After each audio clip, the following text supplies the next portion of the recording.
بسم الله الرحمن الرحیم. اولم یسیرو فی الارض، آیا نه ګرځي دغه کافران په ځمکه کې فینظروا چې وګوري کیف کان عاقبة الذین کانوا من قبلهم، څرنګه خاتمه د هغو خلکو چې پخوا تر دوی نه تېر شوي دي. کانوا هم اشد منهم قوة، هغه پخواني کافران ډېر سخت وو تر دغو کافرانو نه په اعتبار د قوت سره.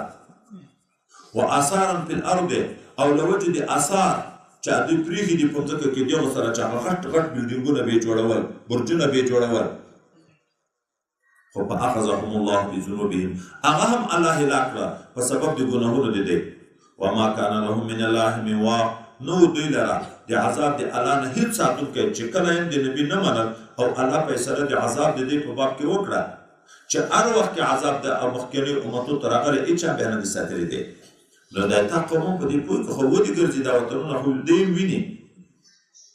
ذالکه دغه نیول د کافرانو، هلاکت کافرانو بیا په سبب د دې ده چې انهم بېشکه دوی کانت تأتیهم رسولهم بالبینات، چې راتلل به دوی ته رسولان په ښکاره معجزو، خو په کفرو دوی کافران شو. فاخذهم الله، نو ځکه الله تعالی ونیوه.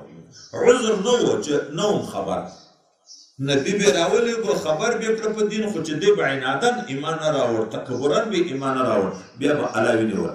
ولې انه قوي، د الله بیا ډېر قوي ذات ده، د ده مقابله هېڅوک نشي کړی. شدید العقاب، د سخت عذاب څښتن ده. ولقد ارسلنا موسی بآیاتنا وسلطان مبین، په تحقیق سره لېږلی موږ موسی علیه السلام په هغه آیاتو خپلو دلایلو د قدرت سره چې نه معجزې وي، وسلطان مبین، او په برهان دلیل ښکاره سره. چاته لېږلی و؟ الی فرعون، فرعون ته، و هامان، هامان ته، و قارون، قارون ته. فقالو، دوی په جواب کې څه ویلې؟ ساحر کذاب، دا موسی علیه السلام جادوګر او دروغجن ده. فلما جاءهم بالحق من عندنا، کله چې راغی موسی علیه السلام دغه قبطیانو ته په حق سره د موږ د نیز نه، قالو دوی بیا فیصله وکړه اقتلوا ابناء الذین آمنوا معه، ووژنئ زموږ دي هغه خلکو چې چا ایمان په دغه موسی علیه السلام راوړی. واستحیوا نساءهم، او ژوندی پرېږدئ لورانې د دې چې خپل خدمتونه به بیا کوو. دوی د بني اسرائیلو د هلاکت تدبیرونه جوړول، خو الله وی وما کید الکافرین الا فی ضلال، نه دا مکر د کافرانو مګر په ګمراهي کې ده. عاقبت چیز و دوی تباه شو که بني اسرائیل یې تباه کړه؟ خو دوی تباه شو.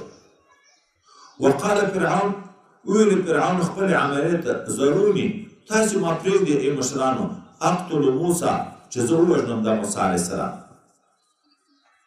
تاسې ما پرېږدئ چې زه یې مړ کړم. دا یې ولې ویل؟ خدای امیر و، ده خو د خدایي دعوه کړې وه، خلکو ته ولې چې تاسې مې ورته پرېږدئ. ویا خلکو ته د مغالطې دپاره په خیال کې دا ورکړي چې زه د تاسې لحاظ کړم. چې دوی ورته ویل ارجع و اخاه، خبره یې وځنډوه، خو جادوګر ورته راوغواړه چې مقابله یې وکړي. تاسې لحاظ کړم، تاسې مې ورته پرېږدئ چې زه دا یې مړ کړم، وليدعو ربه، دی د خپل رب ته نارې وکړي رانه خلاص دي کړي. او یا ډارېدو اقدام یې قطع ته نه شوی کړی، ځکه یې دې ته دا خبره کړه. ولې؟ وایي معجزې چې ولدې فرعون هم په دا پوهېدو چې دا حق پیغمبر دی، او په دا پوهېدو چې زه شهید کړم خدای مې تباه کوي. خو اوس بهانه دا کوي، هلته ډار ده، هلته بهانه کوي خلکو ته، تاسې خو مې ورته پرېږدی. په خلکو کې بیا څوک دغه ورته نه، داسې نه یي، داسې نه چې ته یې رښتیا پیغمبر یې، او که موږ یې قتل کړو هغه عذاب را باندې را نه شي چې هغه دی موږ ته بیانوي. د وخت دغه کمونیستیانو چې په افغانستان اوله تسلط راغلی و، هلته یو نفر قصه کوي چې زوی نیولی و په مجاهد و، بیا ژوندي د خاورو نه لاندې کول په دغه وخت کې خدای دی خلاص کړی. ابوالدوزر وایي بتۍ را باندې مړې شو، نو ډېر ملګري شهیدان کړه، کنده یې ایستلې وه او زه خلاص شو. بیا هغه سړی ویني ژوندی، هغه کمونیستی ژوندی مجاهدین ویني، وایي دی راورسېده. دغه مجاهد ورته وویل هغه دې په یاد دي دلته دعا و چې د کرشینکو په خوله دې په دغه ځای وویلم چې راته وویله چې اوس د خدای ته غږ ور وکړه چې رانه خلاص دي کړي. زه خو یې خدای خلاص کړم، اوس دې تل یې لن ته غږ ور وکړه چې رانه خلاص دي کړي. دی بیا په هغه ځای وایي مردار. دغه فرعونیانو ټول طبیعت داسې ده، دغه چې یو وارې کفر غوره کوي دا دومره متکبرین دي چې د خدای ډارې بیخي خو خدای مني نه، تر ځانه بل زورور ویني نه. نو هغه فرعون مې ما پرېږدې چې زه دی مړ کړم، دی د خپل خدای ته غږ ورو کړي رانه خلاص دې کړي. او بیا مې ما ورته پرېږدې چې مړ مو کړم، مړ یې کړم. یو طرف ته بدبخته دعوې ته ګوره چې دی د خپل خدای ته نارې کړي چې رانه خلاص کړي، بل طرف ته بیا چې اني اخاف زه ډارېږم که ژوندی یې پرېږدو ان یبدل دینکم چې دی تاسې دین به بدل کړي، او ان یظهر فی الارض الفساد یا به په ځمکه کې دغه مصر فساد ښکاره کړي.